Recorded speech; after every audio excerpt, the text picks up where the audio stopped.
Hello everyone, कैसे हैं आप सभी लोग। स्वागत है आप सभी का इंटेलिजेंट राहो यूट्यूब चैनल पर। तो गाइस, आज हम लोग करेंगे वर्ल्ड हिस्ट्री के 20 इंपॉर्टेंट क्वेश्चंस। आपके आरआरबी एनटीपीसी एग्जाम्स के लिए और ग्रुप डी एग्जाम्स के लिए भी इंपॉर्टेंट है।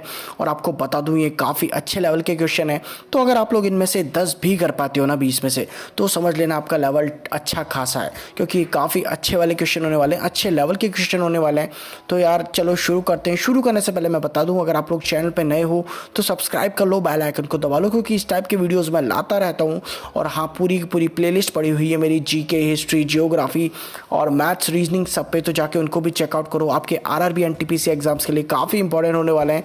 और मैथ्स की भी अभी प्लेलिस्ट बना रखी है मैंने, उसमें मैंने काफ़ी अच्छे अच्छे टॉपिक्स कवर कर रखे हैं, अच्छे अच्छे क्वेश्चन कवर कर रखे हैं। तो जाके चेकआउट करो। चलो शुरू करते हैं। तो आपका पहला क्वेश्चन है, जहाँ कानून नहीं वहाँ स्वतंत्रता नहीं, यह कथन किसने दिया? तो आपका राइट आंसर होगा ऑप्शन डी, यानी कि जॉन लॉक। तो आपका यह कथन दिया था जॉन लॉक ने। अब देख लो यहाँ पर अपनी बुक जो थी इनकी, second treatise of civil government, तो इसमें इन्होंने लिखा था कि जहाँ कानून नहीं वहाँ स्वतंत्रता नहीं। अब सेकंड क्वेश्चन है आपका, लोकतांत्रिक समाजवाद की विधियाँ हैं।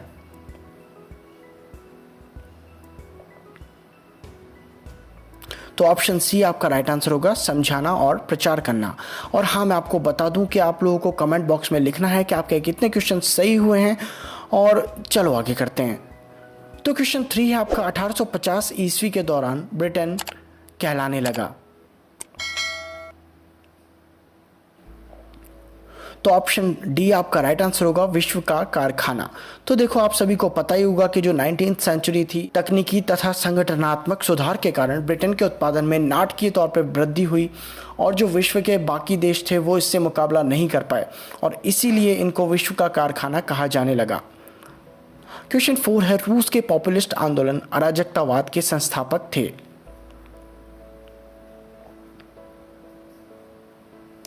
तो राइट आंसर होगा ऑप्शन ए, मिखाइल बाकुनिन। तो मिखाइल बाकुनिन जो थे वो रूस की जो अराजकतावाद के संस्थापक थे। क्वेश्चन 5 है, चीन की ग्रेट वॉल का निर्माण किसने करवाया? तो राइट आंसर होगा ऑप्शन बी, शी हुआंगती।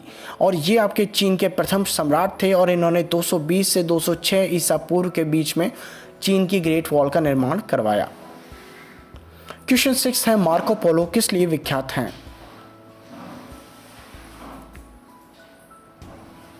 तो आपका राइट आंसर होगा ऑप्शन डी, चीन, भारत और एशिया की यात्रा के लिए। अब देखो, 1254 से 1324 के मध्य इन्होंने एशिया, भारत और चीन की यात्रा की थी। क्वेश्चन 7 है, कार्ल मार्क्स की पुस्तक दास कैपिटल कब प्रकाशित हुई? तो ऑप्शन सी आपका राइट आंसर होगा 1867 में। तो कार्ल मार्क्स की पुस्तक जो थी दास कैपिटल वो 1867 में प्रकाशित हुई। क्वेश्चन 8 है, निम्न में से किस लड़ाई में नेपोलियन फ्रांस की अंतिम हार हुई? तो आपका राइट आंसर होगा ऑप्शन डी, वाटरलू की लड़ाई। तो देखो, आप सभी को बता दूं कि जो नेपोलियन बोनापार्ट था वो एक्चुअली फ्रांस रेवोल्यूशन से रिलेटेड थे, और इन्होंने कम से कम 1803 से लेकर 1815 तक कोई 60 युद्ध लड़े थे, जिनमें से 7 में इनकी हार हुई थी। और जो मोस्टली थे वो उनके जीवन की जो एंड चल रहा था उस टाइम पे हुई थी। और मैं आपको बता दूं, जो आपकी ट्राफलगर की जो लड़ाई थी वो भी इन्होंने ही करी थी, ठीक है, ट्राफलगर की लड़ाई, और इसमें भी इनकी हार हुई थी। वाटरलू की लड़ाई चूँकि अंतिम लड़ाई थी जिसमें इनकी हार हुई थी। अब देखो, यहाँ पर मैं बता दूँ, टोटल 1805 में ही जो ट्राफलगर की लड़ाई हुई थी, ठीक है। तो यानी कि ये एक ऐसा युद्ध था जिसमें नेपोलियन बोनापार्ट की हार शुरुआत में हुई थी। तो क्वेश्चन 9 है, निम्न में से कौन इटली के एकीकरण से संबंधित नहीं है? तो राइट आंसर होगा ऑप्शन सी, यानी कि मुसोलिनी जो थे वो इसके इटली के एकीकरण से संबंधित नहीं हैं। अब देखो, मैजिनी को इसका जनक माना जाता है, और ये तीनों यानी कि कैवुर, गैरीवोल्डी और मैजिनी, ये तीनों के तीनों इटली के एकीकरण से संबंधित हैं, और मैजिनी को इसका जनक कहा जाता है। अब क्वेश्चन 10 है, द्वितीय विश्व युद्ध के दौरान जापान के किन शहरों पर बम गिराए गए? आई थिंक काफी इजी क्वेश्चन है। तो आपका राइट आंसर होगा ऑप्शन डी, हिरोशिमा और नागासाकी। अब देखो, 6 अगस्त को हिरोशिमा और 9 अगस्त को नागासाकी पर अमेरिका द्वारा बम गिराए गए। क्वेश्चन 11 है शीत युद्ध से अभिप्राय है। तो राइट आंसर होगा ऑप्शन डी, उपरोक्त सभी, यानी कि पूर्व और पश्चिम के बीच तनाव, महाशक्तियों के बीच तनाव, पूंजीवादी और साम्यवादी शक्तियों के बीच तनाव, ये तीनों ही आंसर आपके सही होंगे। और अगर मेनली आपसे पूछा जाए तो वो होगा आपका पूंजीवादी और साम्यवादी शक्तियों के बीच तनाव। क्वेश्चन 12 है रूसी क्रांति किस वर्ष हुई। तो राइट आंसर होगा ऑप्शन डी, 1917 में। तो रूसी क्रांति आपकी 1917 में हुई थी। क्वेश्चन 13 है बोस्टन चाय पार्टी की घटना किससे संबंधित है। तो ऑप्शन डी आपका राइट आंसर होगा, अमेरिका का स्वतंत्रता संग्राम। तो बोस्टन चाय पार्टी आपकी 1773 ईस्वी में हुई थी और अमेरिका का स्वतंत्रता संग्राम इससे जुड़ा हुआ है। क्वेश्चन 14 है क्रीमियन युद्ध में रूस के खिलाफ कौन कौन से देश थे। तो ऑप्शन डी आपका राइट आंसर होगा, ब्रिटेन, फ्रांस और तुर्की तीनों। क्वेश्चन 15 है इस समझौते के बाद प्रथम विश्व युद्ध खत्म हुआ।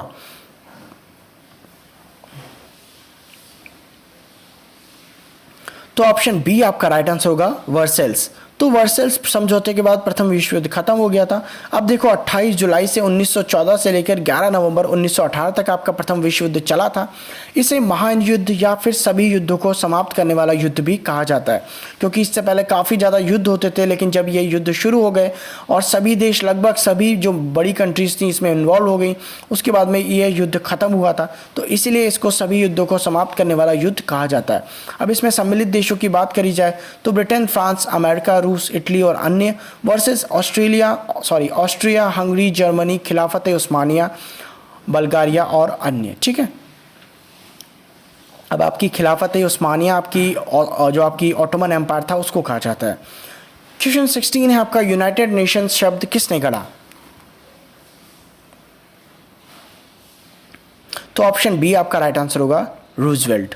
यह पूर्व अमेरिकी राष्ट्रपति थे। यूनाइटेड नेशंस की स्थापना 1942 में हुई थी। ठीक है, जब वर्ल्ड वॉर आपका द्वितीय चल रहा था। क्वेश्चन 17 है मैन काम्फ के लेखक कौन थे।